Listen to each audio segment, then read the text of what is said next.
चलती है, आप प्रीलिम्स देते हैं, फिर आप मेंस देते हैं, आप इंटरव्यू में जाते हैं पर्सनालिटी टेस्ट के लिए। तो एग्ज़ाम 1 साल तक खुद चलती है, उसके पहले मान लीजिए आप 1 डेढ़ 2 साल पहले से प्रिपेयर कर रहे हो, तो ये जर्नी काफ़ी लंबी रहती है। उस जर्नी में मेंटली अपने आप को मोटिवेट रखना, अपने आप को बूस्ट करते रहना, वो भी इक्वली इम्पॉर्टेंट है। और इसीलिए अपने आप पर भरोसा बेहद ज़रूरी है। You need to have a faith in yourself कि अगर आपने इसमें कदम रखा है, अगर आपने सोचा है कि आप सिविल सर्विस एग्ज़ाम देना चाहते हैं और देंगे, तो आपको ये ठान के उसमें जाना है कि हाँ मैं ये कर सकता या कर सकती हूँ। ये एक अपना मोटिवेशन, अपने साथ एक फेथ, बिलीफ अपने ऊपर आपको हमेशा रखना है। कमिंग टू प्रेपरेशन की कैसे तैयारी करनी है, बहुत सारी बातें आप सुन चुके हैं कि आंसर राइटिंग में कैसे करना होता है, आंसर राइटिंग का स्ट्रक्चर कैसा होना चाहिए। तो मैं शुरू में सबसे पहले ये कहूँगी कि मेरे प्रिपरेशन का बेस 2 चीज़ें रहीं। पहला था करंट अफेयर्स। करंट अफेयर्स इसलिए मैंने उसी से शुरुआत की क्योंकि करंट अफेयर्स सबसे इंटरेस्टिंग पार्ट होता है। कई बार आपको हिस्ट्री कभी बोरिंग लगेगी, कई बार आपको लगेगा ज्योग्राफी इतना, कभी हर किसी के अपने अपने फेवरेट्स होते हैं। तो मुझे वो 2 सब्जेक्ट्स लगते थे कि यार इतना मन नहीं करता है, लेकिन न्यूज़पेपर्स और करंट अफेयर्स में जो भी नया चल रहा है वो मुझे हमेशा इंटरेस्टिंग लगता था। इंटरनेशनल रिलेशंस में क्या हो रहा है, क्या सोशल रियलिटीज़ हैं, कहाँ क्या हुआ, उसका क्या इम्पैक्ट पड़ेगा एडमिनिस्ट्रेशन पे और हमारी कंट्री पे, तो उसको आप अपना एक बेस बना सकते हो। आप करंट अफेयर्स बेस्ड प्रिपरेशन कर सकते हैं, इसलिए भी क्योंकि अगर आप मेंस एग्ज़ाम देखेंगे तो काफ़ी डायनामिज्म आ गया है, केवल प्रीलिम्स में नहीं बल्कि जनरल स्टडीज़ पेपर 2, पेपर 3 में भी आप देखेंगे कई सारे ऐसे सवाल हैं जो करंट इवेंट्स से इंस्पायर्ड होते हैं, उन पे बेस्ड रहते हैं। तो जब आप न्यूज़पेपर बेस्ड, करंट बेस्ड पढ़ाई करते हैं तो वो आपका प्रिपरेशन वहाँ से भी कवर हो सकता है। दूसरी जो चीज़ मैंने जिस पे बहुत फोकस किया वो थी आंसर राइटिंग। तो आंसर राइटिंग का जैसे खान सर बता रहे थे कि आंसर राइटिंग की प्रैक्टिस बहुत की, तो उसके पीछे मेरा ये था कि जब मैं हमेशा प्रीलिम्स का कोई भी पेपर टेस्ट देती थी, हम मॉक टेस्ट देते हैं, तो मॉक टेस्ट देती थी तो हमेशा मेरे मार्क्स करीब 90 to 110, 120, इससे ऊपर मेरे कभी मार्क्स नहीं जाते थे। तो मुझे हमेशा ये डर था कि यार प्रीलिम्स में कहीं मेरा कुछ, क्योंकि कट ऑफ भी इसी कुछ रेंज में जाता है, तो हमेशा लगता था कि यार कुछ गड़बड़ यहाँ ना हो जाए। लेकिन जब मैंने आंसर राइटिंग की और मेंस एग्ज़ाम के बारे में जाना, तब मुझे लगा कि आंसर राइटिंग एक ऐसी चीज़ है, मेंस एक ऐसा फेज़ है सिविल सर्विस एग्ज़ाम का जहाँ पे आप अच्छे से तैयारी कर सकते हैं। And if you have written the answers, if you know कि you have covered the points well, if you have included उसमें कुछ आपने facts, international reports, government schemes, आपने कुछ ऐसे उसमें सॉल्व भी डाला है, तो जो रिज़ल्ट आएगा वो सेटिस्फैक्ट्री ही आएगा, अच्छा ही आएगा। तो मेंस एक ऐसा पार्ट है जिस पे आप काफ़ी बैंक ऑन कर सकते हो। मैं जब पर्सनालिटी टेस्ट भी मैंने दिया तो इस बार भी आप नंबर्स देखेंगे तो आसपास की रैंक के हिसाब से मेरे नंबर्स उसमें कम हैं, लेकिन it is just the general studies and the answer writing part, जो मेंस के जो वो है मार्क्स हैं या मेंस का जो एक फैक्टर रहा, वो मेरे लिए सबसे ज़्यादा इंपॉर्टेंट डिसाइडिंग फैक्टर रहा है। तो अपना एक्सपीरियंस यही बताऊँगी कि आंसर राइटिंग पे आप विशेष फोकस कीजिए।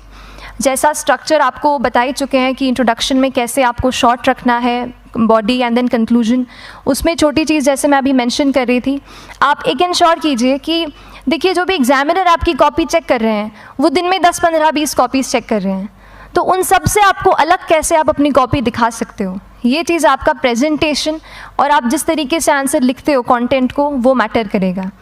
आप इंश्योर कर सकते हैं कि आपके आंसर में कुछ फैक्ट्स, गवर्नमेंट की स्कीम्स, कुछ कमिटीज़ बैठती हैं, जैसे एक प्रिवेसी पे जस्टिस BN श्रीकृष्णा कमेटी की रिपोर्ट आई है, तो आप मान लीजिए आपको कोई प्रिवेसी पे सवाल आ गया तो आपने उन कमेटी का नाम कोट कर दिया। ऐसे बहुत सारी कमिटीज़ होती हैं। कुछ इंटरनेशनल रिपोर्ट्स आते हैं, वो आप उनको इनके बारे में लिख सकते हैं। इंडिया का मैप आप बना सकते हैं। मैंने सीख लिया था कि 10-15 सेकेंड्स में कैसे जल्दी से मैप बनाना है और उस पर कैसे पॉइंट कुछ करना है, कुछ लोकेट करना है। तो ये कुछ ऐसी चीज़ें हैं जो आपके आंसर्स को एनरिच करेंगी और प्रेजेंटेबल बनाएंगी।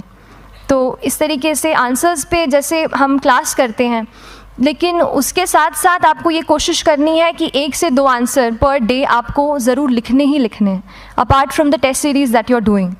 आंसर राइटिंग से 2-3 चीज़ें होती हैं, ना केवल हमारी एक लिखने का हमें समझ आता है हम क्या लिखते हैं कैसा है, पर हमारा कॉम्प्रिहेंशन भी इम्प्रूव होता है। हमें कितना समझ में आया वो भी हमें खुद समझ आता है जब हम आंसर्स लिखते हैं। और इसीलिए आंसर राइटिंग पे आप फोकस कीजिए, 1 से 2 आंसर्स ज़रूर लिखिए।